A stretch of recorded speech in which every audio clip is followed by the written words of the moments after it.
nga po pala si Joselito Honhiling. Just call me Tolits. At ako po ay isang admin ng Team RS. At ako din po yung may-ari ng Tolits MC Parts. Gusto pong ipakita sa inyo ang binuo ng aming grupo. Isa po siyang Honda RS 125 at ang pangalan po niya ay Layas. So bali siya po ngayon ay version 3 na. Ang mga binago po namin dyan, unang-una is yung engine po niya. Nagpalit po tayo ng Sonic na makina. In-order ko po yan 1 year before po ng event ng Honda. Nagpalit po tayo ng swing arm. Bale, ang kinabit po natin ng swing arm ay JRP plus 3. At nagpalit din po tayo ng muffler. Ang muffler niya po ay full titanium na KUU. Palit din po tayo ng aluminum T-post.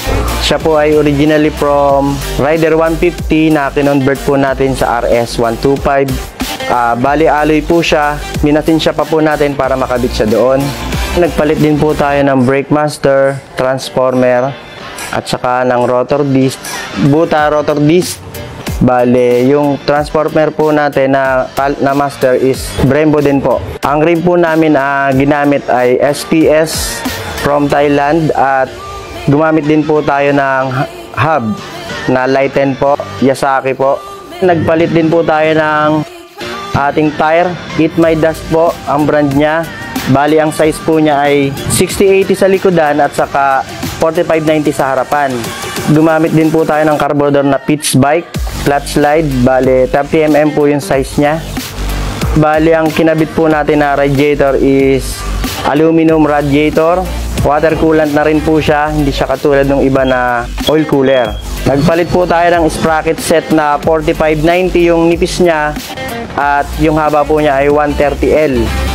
So yun, mas manipis po siya kumpara doon sa mga typical na sprocket set. Kinabitan din po natin siya ng nitro rear suspension po. Yan, isa rin po yan sa talagang napakagandang suspension.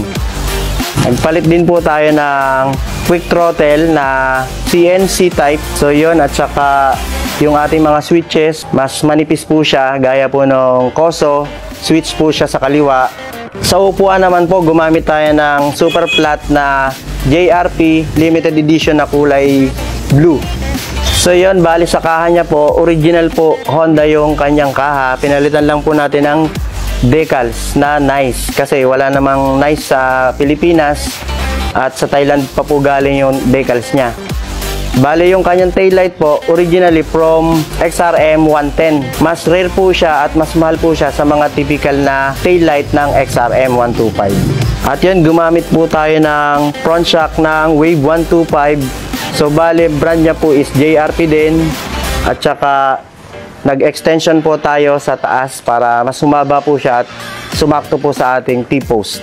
Regarding naman po sa engine, siya po ay dual overhead cam na at saka 150cc. All stock po yan, originally from Sonic.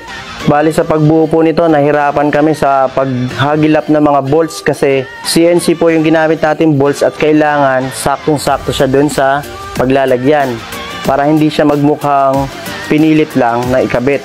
At yun nga po, ito pong aking motor na si Layas version 3 ay binuo po namin para pangsali sa mga motor show at para na rin may mga ma-inspired na mga kagaya namin na Honda RS user. Sa mga sinalihan po namin na show, minsan po panalo, minsan talo, pero nagpapasalamat pa rin po ako sa lahat ng mga sumusuporta sa aking motor. Para po sa lahat ng gusto mag-build ng Honda RS 125, marami po kaming piyesa niyan. Punta lang po kayo dito sa amin sa Tolits MC Parts. I-wish nyo lang po, Tolits MC Parts. Ang location po namin ay Novaliches, Quezon City. At muli, ako po si Papa Tolits ng Tolits MC Parts para sa All About Wheels, Manila.